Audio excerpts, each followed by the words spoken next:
నమస్తే, welcome to special drive. మంత్రి అజారుద్దీన్ పదవికి గండం రాబోతోందా? మంత్రిగా అజారుద్దీన్ ఎమ్మెల్సీ పదవి ఆమోదానికి కేవలం 10 రోజుల సమయం మాత్రమే ఉంది. ఈ నెల 30వ తేదీలోపు ఆయన నియామకం పూర్తి కావాలి. లేకపోతే మంత్రి పదవికి రాజీనామా చేయాల్సినటువంటి పరిస్థితులు ఉంటాయి. దీంతో ఇప్పుడు ఢిల్లీ నుంచి హుటాహుటిగా హైదరాబాద్కు వచ్చినటువంటి రేవంత్ రెడ్డి ఏ నిర్ణయానికి వచ్చారు? అజారుద్దీన్ మంత్రిగా కొనసాగడం పైన ఉన్నటువంటి క్లారిటీ ఏంటి? రాష్ట్ర మైనారిటీ శాఖ మంత్రి మహమ్మద్ అజారుద్దీన్ పదవి సస్పెన్షన్ పైన ఒక సస్పెన్షన్ మాత్రం కొనసాగుతోంది. జూబ్లీహిల్స్ ఎన్నికల టైంలో మహమ్మద్ అజారుద్దీన్కు మంత్రిగా ప్రమాణ స్వీకారం చేపట్టారు. సో ఈ నెలాఖరుకు 6 నెలలు పూర్తి కాబోతోంది. ఎమ్మెల్సీగా ఎన్నికైనట్లు 31లో ప్రకటించకుంటే మంత్రి పదవి కోల్పోవాల్సి ఉంటుంది. దీంతో పరిస్థితి వివరించేందుకు గవర్నర్ శివప్రతాప్ శుక్లాతో సీఎం రేవంత్ రెడ్డి ఇప్పటికే భేటీ అయ్యారు. గవర్నర్ నిర్ణయంపైనే అజారుద్దీన్ భవితవ్యం కూడా ఆధారపడి ఉంటుంది.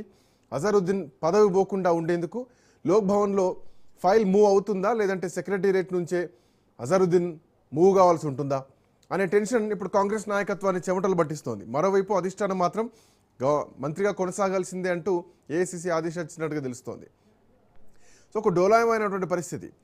ఈ బాధ్యతలు చేపట్టి 6 నెలలు అవుతోంది. ఈ నెలాఖరులోపు గవర్నర్ కోటాలో ఎమ్మెల్సీగా అజారుద్దీన్ కాకుంటే గనక మంత్రివర్గం నుంచి ఆయన్ను తొలగించాల్సినటువంటి పరిస్థితి ఏర్పడుతుంది.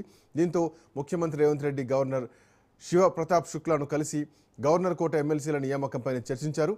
పెండింగ్లో ఉన్నటువంటి 2 గవర్నర్ కోట ఎమ్మెల్సీలు ప్రొఫెసర్ కోదండరాం, అజారుద్దీన్ పేర్లను ఆమోదించాలంటూ కూడా సీఎం రేవంత్ రెడ్డి ఇప్పటికే కోరడం జరిగింది. సో ఇట్లా నేపథ్యంలో గవర్నర్ని కలిసిన సమయంలో సీఎం రేవంత్ రెడ్డితో పాటు పొంగులేటి శ్రీనివాసరెడ్డి, వేం నరేందర్ రెడ్డి కూడా ఉన్నారు. సీఎం ప్రత్యేక అధికారి శేషాద్రి కూడా ఉన్నారు. అయితే వాస్తవానికి రాజ్యాంగంలోని ఆర్టికల్ 164 క్లాజ్ 4 ప్రకారం ఒక వ్యక్తి ఎమ్మెల్యే లేదా ఎమ్మెల్సీ కాకుండా మంత్రిగా ప్రమాణ స్వీకారం చేస్తే 6 నెలల లోపు అసెంబ్లీ లేదా మండలికి ఎన్నిక కావాలి. అత్యవసర పరిస్థితుల్లో లేదంటే పరిపాలనా సౌలభ్యం కోసం అనుభవజ్ఞాలను ప్రభుత్వంలోకి తీసుకోవడానికి ఇదొక వెసులుబాటుగా కల్పించబడ్డది as per constitution of India. చట్టసభ సభ్యుడు కాని అజారుద్దీన్ 2025 అక్టోబర్ 31న మంత్రిగా ప్రమాణ స్వీకారం చేశారు. అంటే అజారుద్దీన్ 6 నెలల గడువు ఈ నెల 30తో ముగియబోతోంది.